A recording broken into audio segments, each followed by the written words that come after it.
Hello YouTubers, RogueMonkeyJr here. Welcome to this week's installment of Pick 1, where we critique a particular weapon and compare the weapon's 3 variants. For this week, we have our first support class weapon, the Madsen light machine gun, which comes in the flavors of low weight, trench, and storm. Before we get into the variants, let's talk philosophy of use.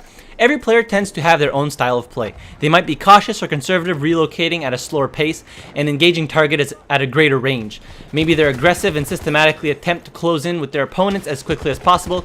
This style is often reflected in the class that the players select. For instance, a player that prefers to close in with their opponents isn't likely to select Recon because that isn't the Recon class's strength. However, in Battlefield there are so many different objectives, team situations, maps, and environmental conditions that your most preferred class might not support the playstyle that you need to exercise. Sometimes your team or squad needs a medic, maybe they need ammo or someone to provide explosive for breaching, taking out a tank, or providing indirect fire. Now fortunately, within each class, the various weapons differ in how much they support differing playstyles. In the case of the support class, if you're playing in a situation prone to close quarter engagement, selecting the M1909 Benet Mercier would be a poor choice since it has the slowest rate of fire compared to all the other available light machine guns. Basically, to be the most effective, the weapon you choose should reflect and support the style you are playing. So the variant of the Madsen MG we select should support the playstyle in which we might select the Madsen LMG in the first place. The variant should either enhance the strength of the playstyle or significantly mitigate weapons' weaknesses within that playstyle. Remember though that this is not as simple as rock, paper, scissors.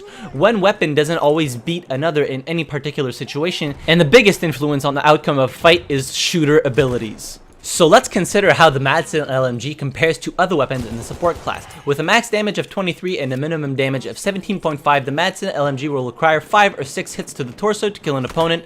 This matches all other LMGs within 30 meters, but it is tied for second best beyond 30 meters. The Madsen LMG has a respectable rate of fire of 540 rounds per minute, second only to the bar, a magazine size of 30 plus 1 in the chamber, the best among magazine-fed LMGs. Magazine-fed LMGs allow for faster reloads than belt-fed LMGs.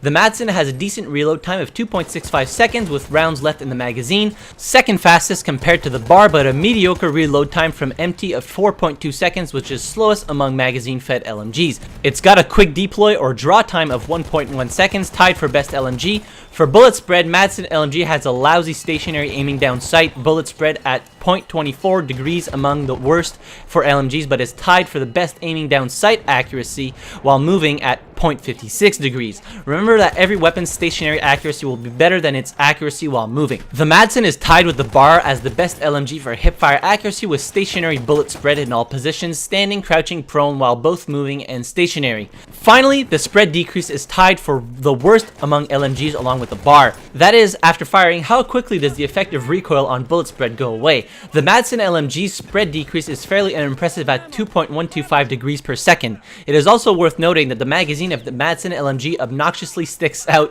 of the top of the weapon, obscuring a significant amount of the user's field of view. Moving and turning left and right frequently as a user moving through close range areas might help to mitigate this. So what does this give us? This gives us a support class weapon with its gadgets and ammo resupplies that is particularly effective fighting in the close to our opponents.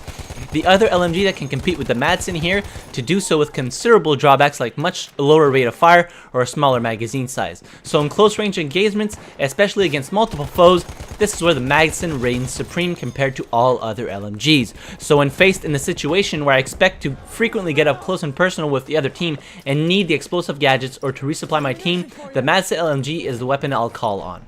Without further ado, we have our variants, the low weight, trench, and the storm. We'll start off with the low weight. The low weight is the variant that attempts to strengthen the Madsen in situations where you want to burst fire. The spread decrease almost triples for the low weight. That is, after firing the low weight, it will come back to full accuracy 3 times faster than its Madsen LMG peers. The low weight also features a bipod. These aspects make the low weight far more flexible for longer range engagements than the other 2 variants. So if you find yourself in a situation where playing the Madsen is still your choice, but is not ideal for the situation at hand, the low weight will be more forgiving. Suez is a good example of this, where the fighting goes from close quarter village to open and dunes back into close quarter village. Now for the storm variant. This one reduces the weapon recoil in all directions. making it easier to keep your sights on target while shooting the Storm variant than while shooting the other variants. This holds true while aiming down sights and hip firing, moving, and stationary. The possible exception to this is when the low weight variant is shooting from a bipod supported position. This is a great variant and really stretches the strength of the Madsen LMG to the max. It is hard to argue against lower recoil and automatic fire. It helps up close and definitely helps further away. Now for the trench variant, this one is all about that hip fire accuracy. If you find yourself hip firing often, the trench is probably the best variant for you. If you try to favor aiming down sights, the trench is probably not. The question that helps me decide this is, do I want to go into a fight where I deliberately plan on hip firing as I might with a shotgun or an M1918 Automatico submachine gun, or is hip firing only an act of desperation? If I plan on hip firing, the trench is your best bet. If you don't want to hip fire unless you absolutely have to, it is certainly not. Since the Madsen is tied for the best hip-fire accuracy of all LMGs, the Madsen Trench is the best hip-firing LMG since it features an additional 11 rounds. Now I want to draw a very important distinction for those unfamiliar with the concepts of recoil and bullet spread, as this is the main difference between the Trench and Storm variants. Say you have your sights aimed at a particular point. Call this your point of aim. Unless your weapon has perfect accuracy or zero bullet spread, your shot will not hit precisely your point of aim. This is bullet spread. The higher the bullet spread, the greater the bullets will stray from your point of aim. So if I'm aiming at a target's torso, I may hit his arm, his leg, or his head, all depending on the distance and the weapon that I'm using. Now consider recoil. After each shot, the point of aim will change. It will jump up and from side to side. This makes it difficult to keep your point of aim on target. Despite bullet spread causing shots to deviate from your point of aim, groups of shot will still center around your point of aim. So if I'm aiming at a target's torso and I may hit his arm, leg, or head, I still expect most of my shots to hit his torso, which is around where I'm aiming. Lower recoil helps you keep your point of aim on target, which in turn results in scoring more hits. In conclusion, with respect to the low weight, there are maps like Sinai where opportunities to exercise the bipod and engage targets at distance are fairly numerous, but the low weight doesn't quite compensate for the Madsen LMG's weakness sufficiently, so then if I find myself using the Madsen MG low weight, I'm probably better off using a different LMG entirely. So considering the Trench and Storm for my playstyle, I'll favor aiming down sight effectiveness over hip fire every time with very few exceptions. I very rarely end up in situations where I need to desperately spray and pray from the hip, and they are usually so close that hip fire accuracy doesn't really matter, and I'm probably swinging a melee weapon. Aiming down sights is more reliable for scoring hits and downing targets, and the Storm takes the Madsen LMG from good to great in this regard.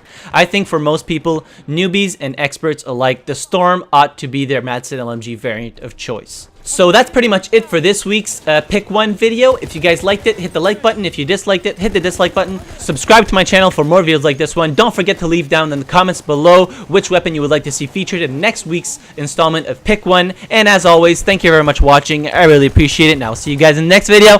Have a good one.